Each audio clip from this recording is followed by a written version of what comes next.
I remember the day everything changed like it was yesterday.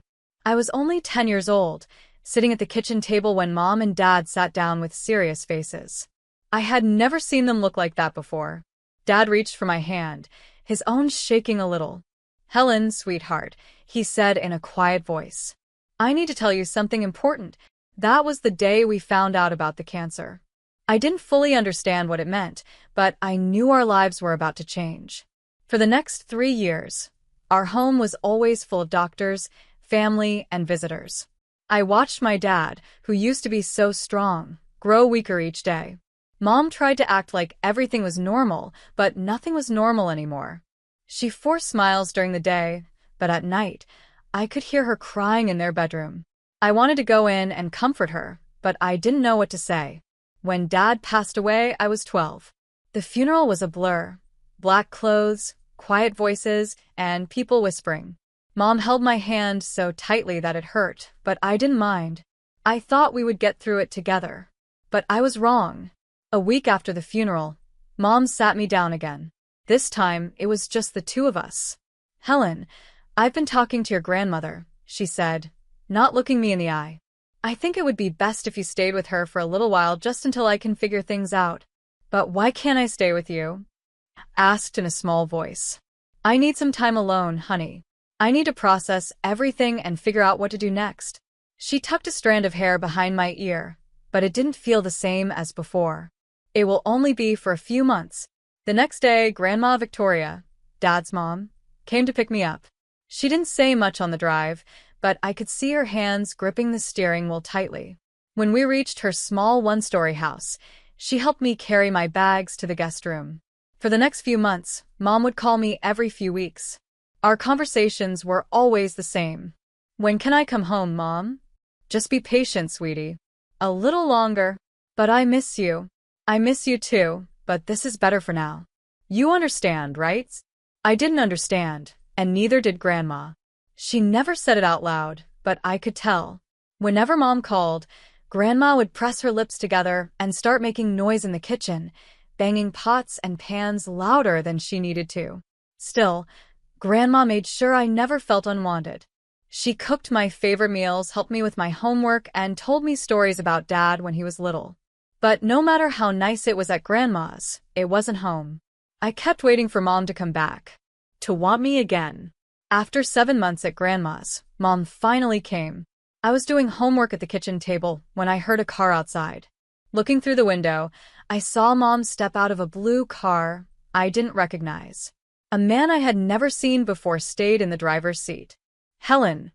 Mom burst through the door, more excited than I had seen her since Dad died. Her hair was styled, her makeup was fresh, and she was wearing a new dress. "I have wonderful news." Grandma walked in from the living room, crossing her arms. "Diane, this is unexpected. Helen, I want you to meet someone special." Mom was practically bouncing. "He's waiting in the car. He's a little shy, but..." She grabbed my hands. "Helen, honey, I'm getting married." I blinked at her. "His name is Austin, and he's absolutely wonderful. He's a successful businessman, and he has 3 daughters about your age. You'll have sisters. Isn't that exciting?" I looked at Grandma. Her face was frozen, unreadable. "Diane," Grandma said carefully, "don't you think this is a bit sudden?" "Oh, Victoria, when you meet him, you'll understand. He's perfect for us. Helen, he's going to be such a great stepfather to you." His daughters, Kelly and Evelyn, are 9 and 10. Their mother passed away 4 years ago, and Austin has raised them alone. We're going to be one big, happy family. I glanced out the window at the man in the car. He was staring straight ahead, not even looking at the house. "Come on, Helen," Mom said, already gathering my things. "Let's go home. The girls are waiting to meet you." The car ride was filled with Mom talking about Austin, the wedding, and how perfect everything would be. When we pulled up to our house, the one she and Dad had bought together, 3 girls were sitting on the front steps. They looked like matching dolls with their blonde hair and pink dresses. "Girls," Mom called, waving. "Come meet Helen." I stepped forward, trying to smile. "Hi, We know who you are," the taller girl, Kelly, interrupted. Her voice was sweet. but her eyes were cold. Our dad told us all about you. Yeah, Evelyn, the younger one, added. But just so you know, he's not going to be your dad. He's our dad. And your mom is going to be our new mom, Kelly said with a fake smile. We're going to be one big, happy family. Right, Diane? Of course, sweetie, Mom said, smiling, not noticing the tension. For months later, I stood in front of a mirror, wearing a plain blue dress. Kelly and Evelyn spun around in matching pink bridesmaid gowns, giggling. The wedding was about to start, but I could still hear their screams from earlier. We won't wear the same dress as her, they had shouted when Mom suggested we match. She's not even really part of the family. In the official wedding photos, I was barely visible. Kelly and Evelyn had made sure to stand in front of me, blocking me out. Looking at those pictures later, I realized this wasn't the happy family Mom had promised. Life in our new home quickly became routine. Austin wasn't mean, but he acted like I wasn't there. Every evening, he'd come home, hug Kelly and Evelyn, kiss Mom, and walk right past me like I was invisible. Mom, eager to please her new husband, gave all her attention to his daughters. She barely noticed me. That first Christmas after the wedding, I finally understood my place. Kelly and Evelyn got new iPads and fancy clothes. I got a basic phone and some sweaters from a discount store. Thank God for Grandma Victoria. She never forgot me. On my 14th birthday, she gave me a beautiful silver locket with Dad's picture inside. At dinner, Kelly noticed it around my neck. Her eyes lit up. That's so pretty. You should share it with me. That's what sisters do. When I refused, I found the chain mysteriously broken the next day. Another time, Grandma sent me a special set of art supplies because I loved drawing, just like Dad did. A week later, I found my sketchbook soaked in water and my expensive pencils snapped in half. When I confronted Evelyn, she just smiled. Prove it was me, she said sweetly. Mom never even noticed. I tried showing Mom the ruined art supplies. Look what they did, I said, holding up my damaged sketchbook and broken pencils. Mom sighed. Helen, stop being so dramatic. You probably left them out in the rain yourself. Stop blaming your sisters for everything. I knew she wouldn't believe me. Then, when I turned 16, Mom dropped another big surprise. She was pregnant. The whole house filled with excitement. Everyone was happy, except me. Austin's daughters squealed about having a baby brother or sister, but I stayed quiet. I already knew what this meant. When the baby, a boy named Brian, was born in the spring, things only got worse. For weeks after Mom came home from the hospital, they called a family meeting in the living room. Mom shifted uncomfortably.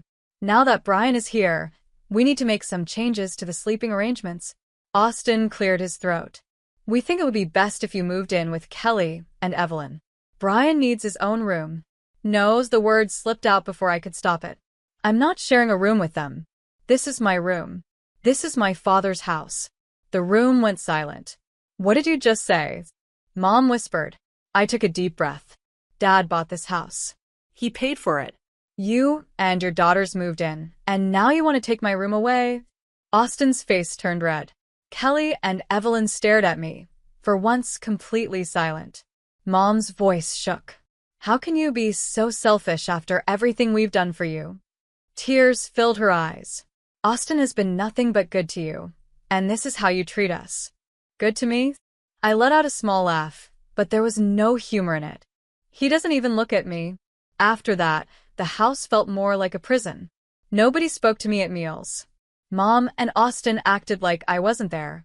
Even Kelly and Evelyn didn't bother teasing me anymore. They just ignored me.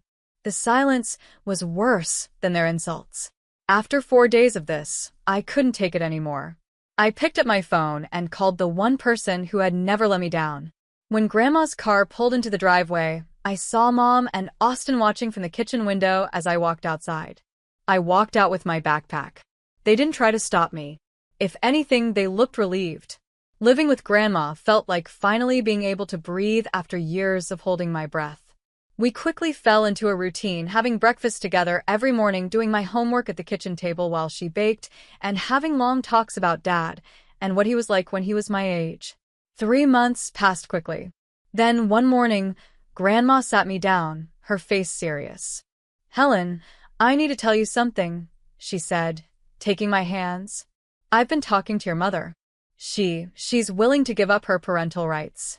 And I want to adopt you. Officially." I stared at her, hardly believing what I was hearing. "Really?" "Really," she nodded. "It's your choice, of course, but I want you to know that this has always been your home.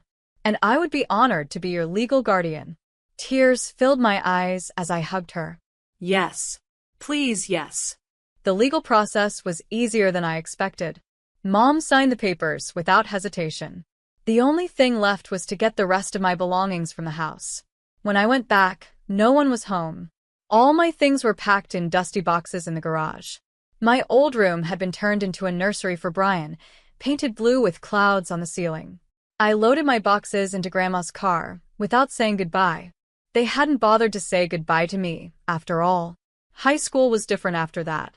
Kelly and Evelyn still went to the same school, but we lived in separate worlds. We passed each other in the hallways without a glance, like strangers.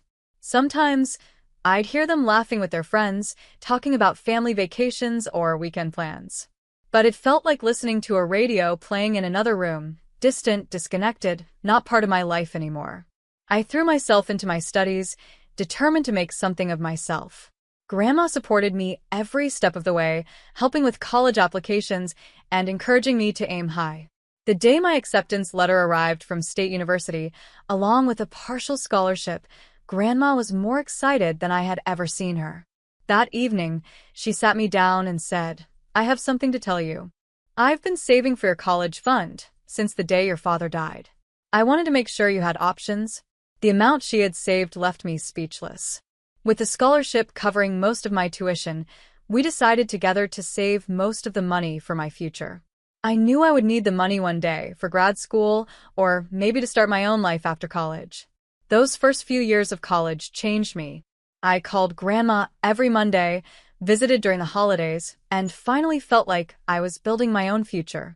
My mother, Austin, and their perfect little family became distant memories, like characters in a book I had read long ago. Then, during my last semester of senior year, I got the call. "Helen." Grandma's voice was weaker than I had ever heard it.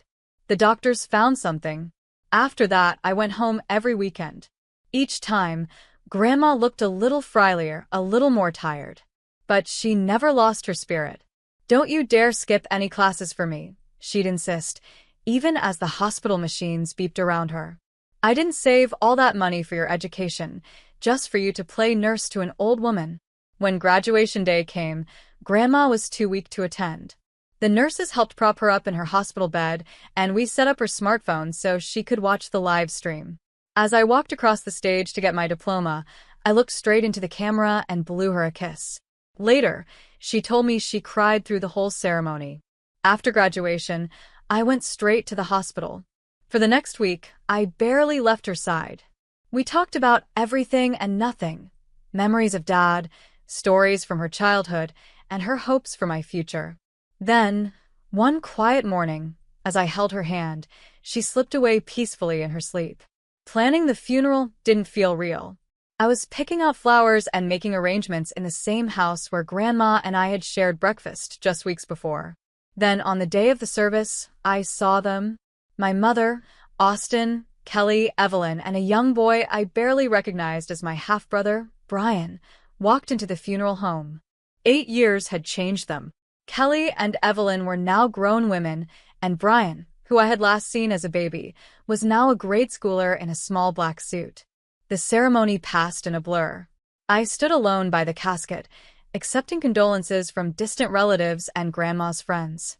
Then, suddenly, Mom was in front of me. "Helen," she said softly, her eyes red from crying.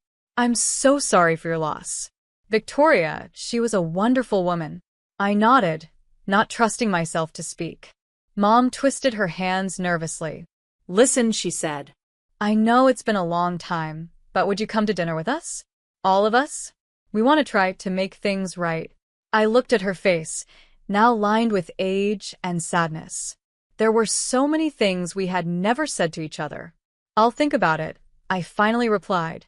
A week later, after meeting with Grandma's lawyer, I learned she had left me everything, the house, her savings, all of it.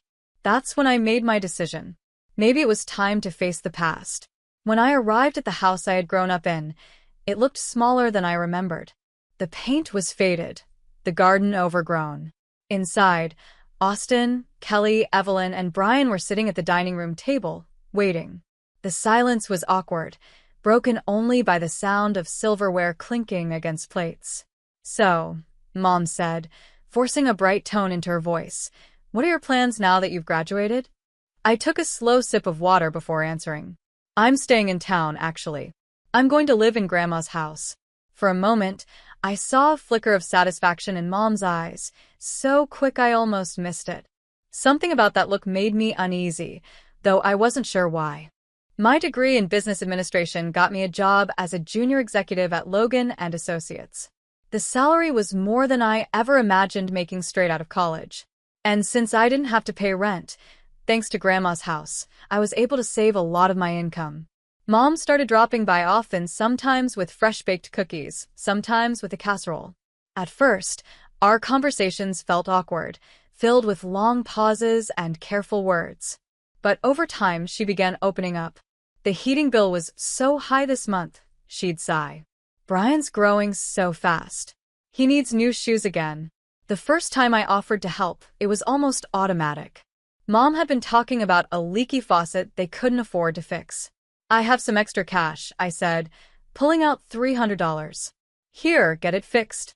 The way her face lit up made something warm stir in my chest. After that, it became normal, small amounts here and there for whatever problem they had that week. Then, to my surprise, Kelly and Evelyn started coming around too. They told me about their jobs. Kelly worked as a receptionist, Evelyn in retail, and how hard it was to make ends meet. It felt strange hearing them talk without their usual attitude.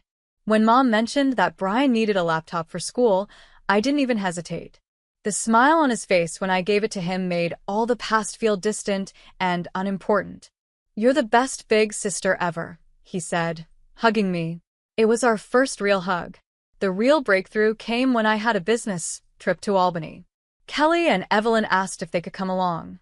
At first, I wasn't sure about taking Kelly and Evelyn to Albany, but their excitement was contagious. "We've never been anywhere," Evelyn admitted. "Dad always said we couldn't afford it." I booked them economy tickets and found a decent hotel in Hartford. Watching them experience the city for the first time felt like seeing it through new eyes. They took pictures of everything, gasped at the tall buildings, and couldn't stop talking about how amazing it all was. During dinner at a small French restaurant in Lower Manhattan, Kelly raised her glass. "To family," she said. For the first time, that word didn't feel wrong. When we got home, our regular dinners became a tradition. Mom, Kelly, and Evelyn always chose budget-friendly restaurants and never ordered anything expensive. They seemed truly thankful for everything, no matter how small. Then one Thursday afternoon, Mom called me while I was at work. "Hi, sweetie," she said warmly. "How are you doing?" We talked about everyday things, Brian's school, Kelly's new haircut, family gossip. Just as we were about to say goodbye, she added, "Oh, by the way, honey, I hate to ask, but could you send me $300? The car needs some minor repairs." "Sure, Mom. I'll send it right now." "You're an angel, Helen. I love you so much." I was about to hang up when I realized the call hadn't ended. I heard rustling on the other end, then voices growing clearer. Mom must have thought she had pressed the end button. Did she fall for it? That was Kelly's voice, followed by a sharp, mocking laugh I hadn't heard since high school. "Of course she did," Mom said, her voice sounding completely different, cold, full of disgust. "She always does. Little Miss successful with her fancy job and her inherited house. God, I'm so tired of pretending to like her." Evelyn groaned. "Did you see what she was wearing at dinner last week? That awful blazer? She thinks she's better than us just because she went to college." They all laughed. Mom, Kelly, Evelyn. Then, I heard Austin's voice join in. "You're doing great, honey," he told Mom. "Keep it small for now. We don't want to scare her off." I know, Mom replied. "We have to be smart." Small amounts here and there. Build her trust. Once she completely lets her guard down, then we can start asking for more. She's loaded now with the house, the savings, her salary. We just need to make sure she spends it on us instead of herself. It's not fair, Kelly whined. Why should she have all that money? We deserve it more than she does. Of course you do, sweetheart, Mom said. You and Evelyn are twice the daughters she ever was. Don't worry, we'll get what's ours. She's too stupid to see what's really going on. Always was, just like her father. I ended the call with a single tap, but their laughter kept ringing in my ears. The family I thought I had finally found had never been real. It was all just an act, and I had been playing the fool, giving them everything while they took advantage of me. The next morning, Mom's number popped up on my phone. Helen, honey, she said sweetly, we're having a special family dinner tonight. You'll come, won't you? I could hear the fake warmth in her voice now, the careful way she spoke. Before, I had been too desperate to notice it. Sure, Mom, I said. What time? 7 o'clock. Everyone will be there. When I arrived at the house, they were all waiting. Mom had made my favorite lasagna. Kelly and Evelyn were dressed up, playing their parts perfectly. Even Brian seemed extra affectionate, probably coached to be on his best behavior. Helen. Mom rushed to hug me. You look tired, sweetie. Work keeping you busy? I hugged her back, but it felt empty.